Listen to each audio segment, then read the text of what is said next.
morning, beloveds. Okay, I'm trying not to mess with the camera angle too much. All right, I have my book today. I didn't leave it in the living room. I do carry my Science Amendment text around, and you can tell it's been very well loved.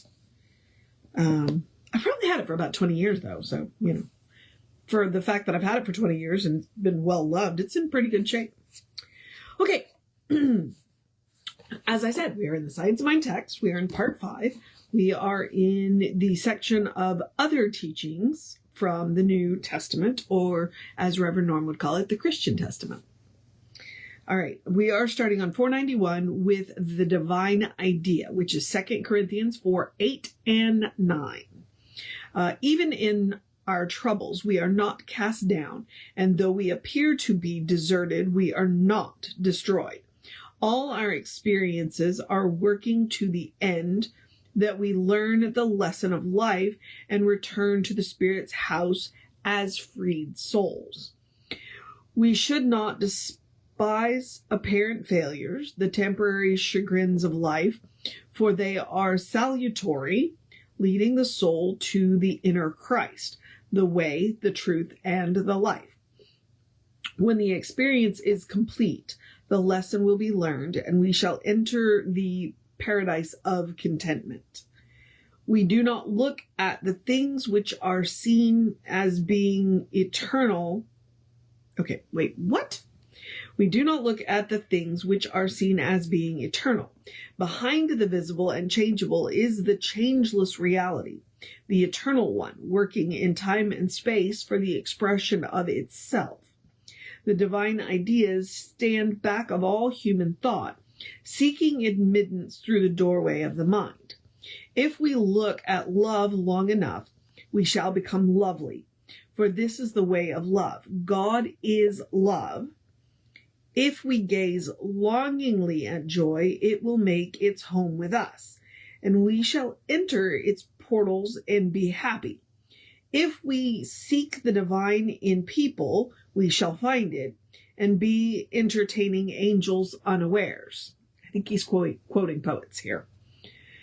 God's ideas and attributes are eternal and cannot change. In change is the changeless. In time is the eternal and timeless. In things, the Creator manifests its power and glory forevermore. You know, occasionally you read these things and you go, what in the heck did I just read? Well, that's kind of how I feel about this one. What did I just read? Yeah. Other than that second paragraph where it says we should not despise apparent failures, I am of the opinion when it comes to failure that you only truly fail if two things. One, you don't learn something, and two, you quit.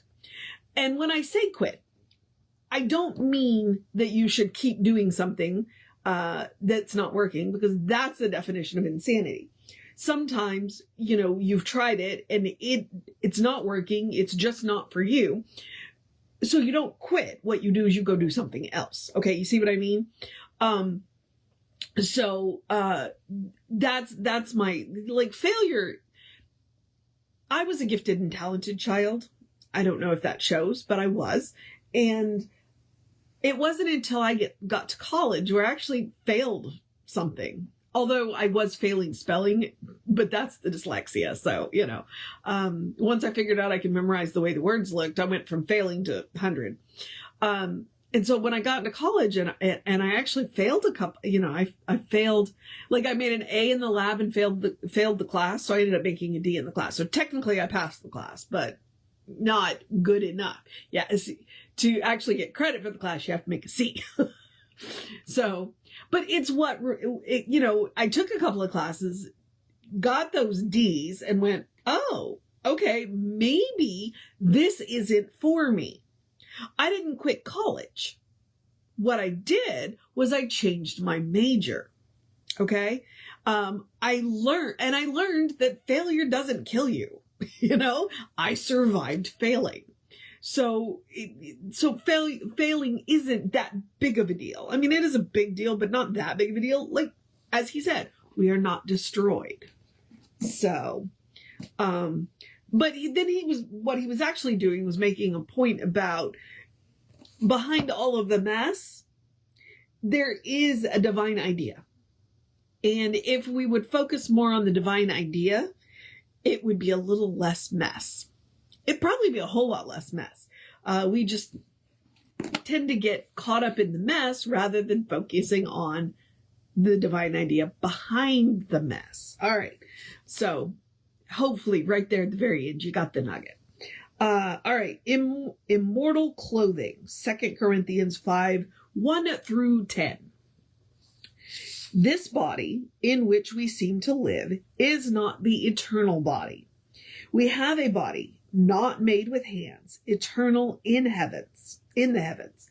As our thought reaches up and onto that greater truth, we are clothed upon from heaven.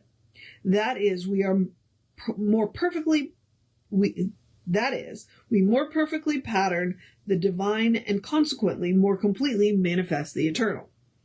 We do not wish to be unclothed, but clothed upon. This is an interesting concept, for it implies that immortality clothes itself in definite forms, more beautiful than those which now appear. We are to know no person after the flesh, but even Christ after the Spirit. Thus we are swallowed up of life. Death is overcome, not by dwelling upon it, but by contemplating eternal life. It is the belief of the writer that should one become completely unconscious of death and all fear of it, one would never know that they died, even though they went through the experience of passing from this life into the next. Death would be swallowed up of life.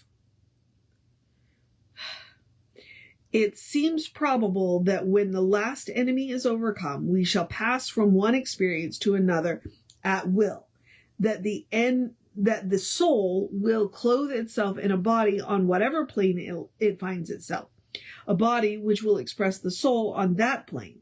We are to know no person after the flesh, but after the Spirit. Yeah, now he used that line twice. What? Oh, okay. And he did say it is the opinion of the writer. So Ernest doesn't believe in reincarnation. He doesn't believe in reincarnation.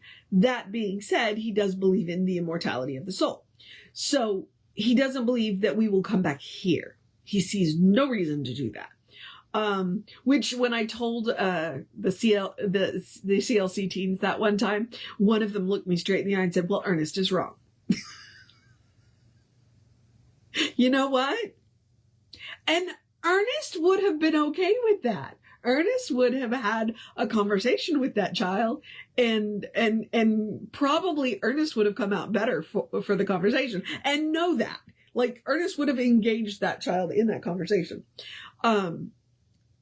But he believed in or believes in the ever ascending spiral. That there are other planes of existence that when we pass from this life, we will go on to another.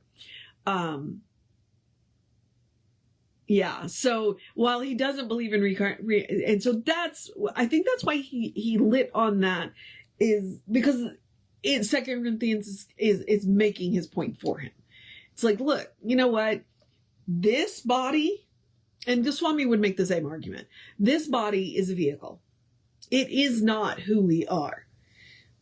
Who we are will go on when this body no longer functions.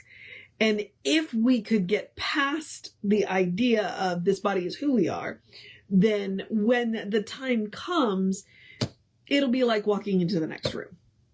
It won't be a traumatic experience. If only we could ask Thich Nhat Hanh, because, there are a number of Buddhist traditions around that as well, where you simply becomes light, you know? I don't know. I saw a thing on Facebook and it said, it was a Zen story, and it said, a student went to the Zen master and said, what happens after we die? And the Zen master said, I don't know. And the student said, well, but you're a Zen master. Why don't you know? And the Zen master said, because I'm not a dead Zen master. We don't know what comes next, but we're confident that whatever comes next will be okay. All right. The inner person, and this is from, I think, Ephesians. It's EPH 3:16. To be strengthened with the might of their spirit is the inner person. The inner person is Christ, and Christ is the child of God. The inner person is revealed by what they do. As we do not see God, so we do not see the real person. We never see the causes, only effects, but the effects loudly affirm, but the effect loudly affirms the nature of its cause. The Spirit of God dwells in the inner person with power and might. The outer person reflects the Spirit insofar as the intellect allows it to come forth into expression. When Christ dwells in us in love, which is unity, we are able to understand the things which the saints have understood. Saint simply means an unusually wise and good person. All saints have been human beings just as we are, for God makes all people alike. The universe plays no favorites. To be filled with the fullness of God is to manifest our true nature, which is Christ, the child of God. The power that worketh in us. This power is the power of God, and if we admitted no other, we should ever be satisfied, happy, prosperous, well, and complete. Occasionally I see a meme on Facebook that says, if we could see souls instead of bodies, how different our interactions would be. And that's effectively what this just said. It's like, your body is not who you are. The body is not what you are. What you are is the soul. And right there, the words just fail me. If we focus on the Christ consciousness, and at the end he says, admit no other power other than God. Well, there is no other power than God. But if we focus on the love and the peace and the harmony and the unity and the joy,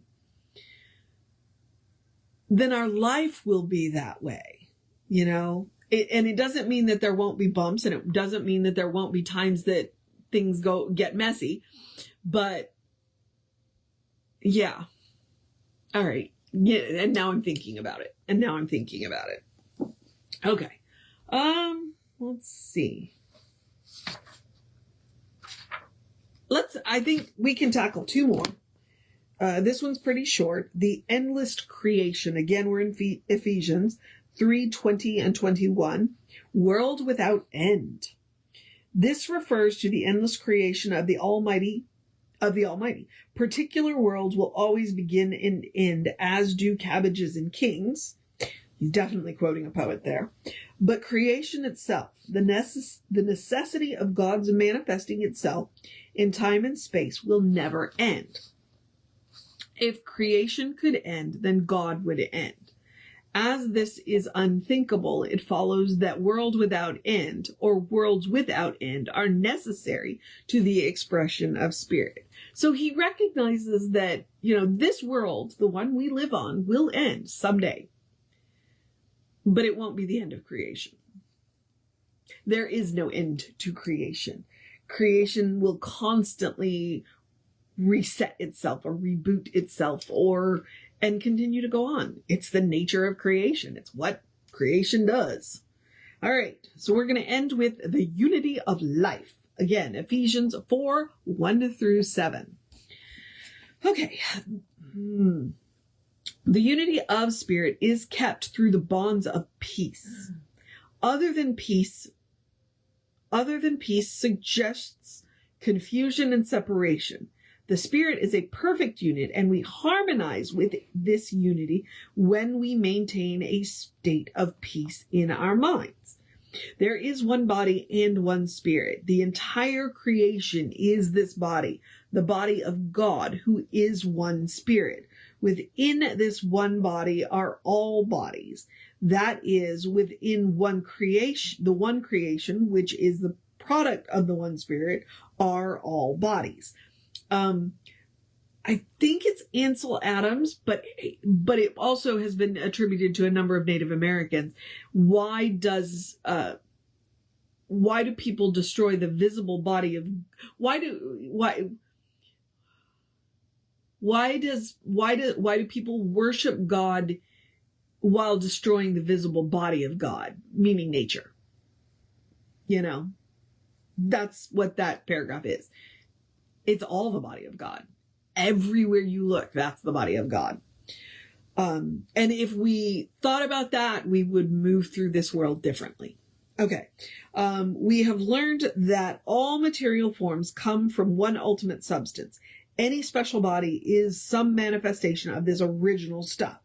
The original substance takes many forms, multiplicity, or many within unity in the one. That's where you get that line, unity, not uniformity. Okay? Very important. Unity, not uniformity. One Lord, one faith, one baptism. And Reverend Jesse told me one of the ways, because Lord is kind of gendered, so that what you could do is substitute presence. So I might say one presence, one faith, one baptism. One presence, who is the indwelling Christ, generic person, or the universal child. There is but one faith, for faith is an affirmative mental attitude towards the universe, and one baptism, which is the realization that we are in the one Spirit.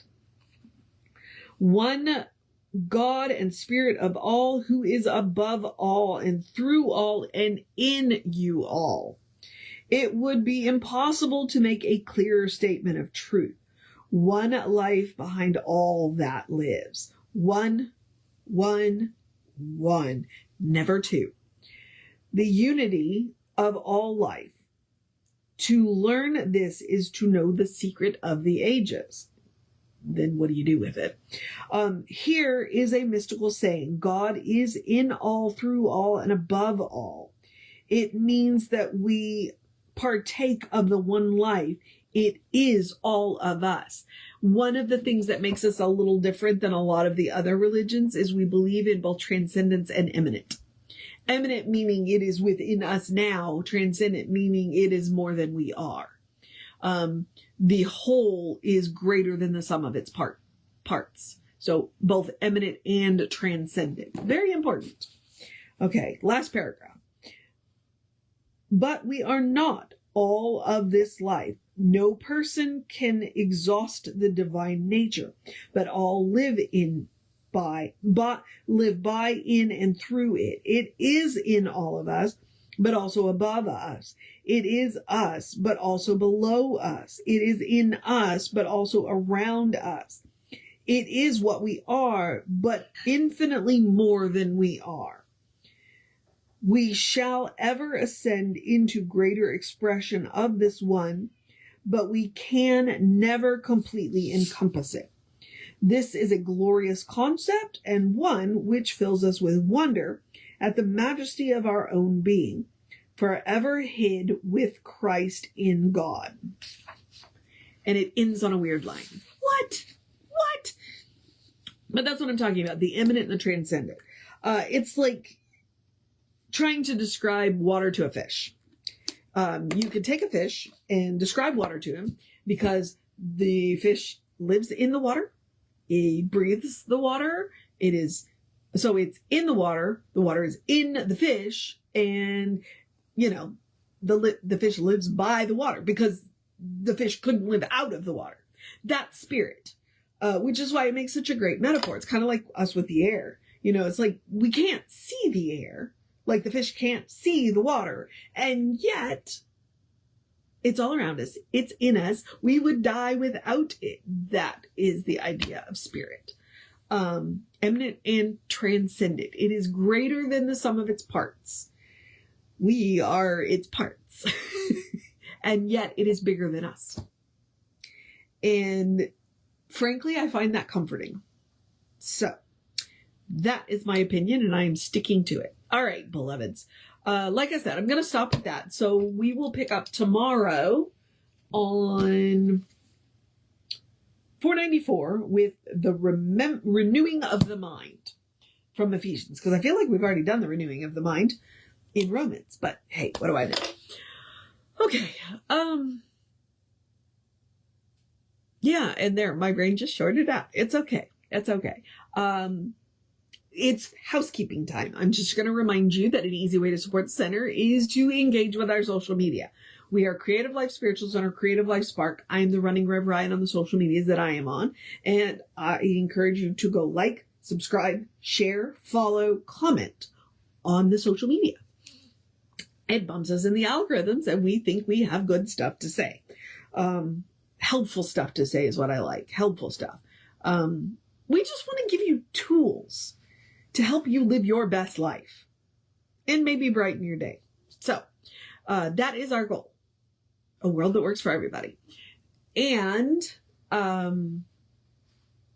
you can also, if you want more information about the center, the website is creativelife.org, or you can do the constant contact, or it's both and. You can do both. The constant contact is 1 email a week. With constant contact, you don't see anybody. Nobody will see your email address. You don't have to worry about ending up on anybody else's email list. And it's a real person doing it, so you only get one because he hasn't got time for more than that unless something unusual happens. It is hurricane season. So that email is info@creativelife.org. That's the email. And the hot links are hot. If it says click here now, it'll take you right to the information you want or to the person that can help you get it. All right. Is that what I need to do? Yeah.